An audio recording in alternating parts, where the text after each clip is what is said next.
O texto chama-se Silêncios e Palavras. Na palavra, a comunicação se realiza. No silêncio, ela se completa. Pois a compreensão se concretiza a partir do silêncio. Há poder em ambos e a sabedoria é usar bem esses dois tempos da comunicação. Dentro de uma composição, as pausas são tão importantes quanto os sons. Uma boa orquestra é aquela que executa bem as dinâmicas das pausas e das continuidades. Mesmo no silêncio da pausa, a canção continua. Não diga as coisas com pressa. Mais vale um silêncio certo que uma palavra errada. O poeta mineiro Carlos Drummond de Andrade recomendava aos poetas: convive com os teus poemas antes de escrevê-los. Tem paciência se obscuros, calma se te provocam. Espera que cada um se realize e consuma com seu poder de palavra e seu poder de silêncio. A recomendação do poeta é sábia e pertinente. Um poema só é bom, se maturado na sementeira do silêncio. Antes de se tornar palavra, a poesia é experiência de vida silenciosa. Os artistas sabem disso, e nós precisamos aprender. Demora naquilo que você precisa dizer. Livre-se da pressa de querer dar ordens ao mundo. É mais fácil a gente se arrepender de uma palavra dita do que de um silêncio. Palavra errada na hora errada pode se transformar em ferida naquele que ouviu, também naquele que disse. Há muitos momentos da vida em que o silêncio é a resposta mais sábia que nós podemos dar a alguém. Na pressa de falar, corremos o risco de dizer o que não queremos. E diante de tudo o que foi dito, nem sempre temos a possibilidade de consertar o erro. Palavras erradas costumam machucar para o resto da vida. Já os silêncios certos, esses possuem o dom de consertar. Por isso, prepara bem a palavra que será dita. Palavras apressadas não combinam com sabedoria. Os sábios sempre preferem o silêncio. E nos seus poucos dizeres está condensada uma fonte inesgotável de sabedoria. Não caia na tentação do discurso banal, da explicação simplória. Queira a profundidade da fala que nos pede calma. Calma para dizer, calma para ouvir. Uma regra interessante para que tenhamos uma boa compreensão de um texto é justamente a calma. Só assim podemos adentrar nos significados que o autor quis sugerir e, consequentemente, mergulhar no mistério do seu texto. Leituras apressadas podem fomentar equívocos. E equívoco é uma espécie de desentendimento entre o que escreve e aquele que lê. É uma forma de obstáculo para a compreensão da linguagem. Na comunicação verbal cotidiana, isso sempre acontece. Dizemos e não somos compreendidos. Diante do impasse, duas realidades são possíveis: ou alguém disse com pressa, ou alguém escutou sem atenção. Dizer e ouvir requerem silêncio. Só diz bem aquele que pensou antes no que iria dizer, e ouve melhor aquele que se calou para escutar. A regra é simples, mas exigente.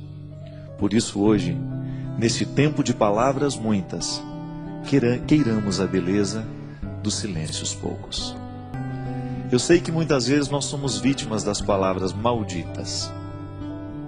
Não são poucas as vezes em que palavras malditas chegam até os nossos ouvidos.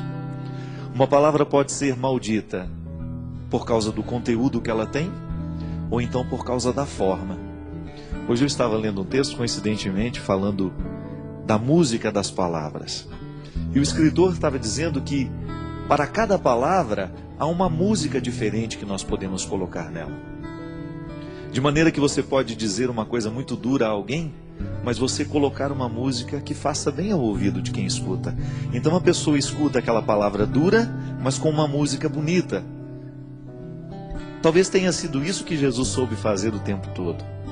Jesus dizia coisas muito duras, mas a música das palavras de Jesus era extremamente sedutora. Porque ele sabia muito bem que não adiantava dizer as coisas sem musicalidade. Não adianta nada a gente dizer as coisas com braveza. Não. A gente será muito mais bem entendido se a gente buscar uma música suave para colocar a palavra dura.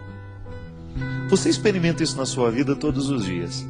Quando você precisa dizer alguma coisa de muito sério aos seus filhos, e às vezes você não sabe nem por onde começar porque você tem medo do conteúdo que você vai dizer. O conteúdo é duro, é de exigência.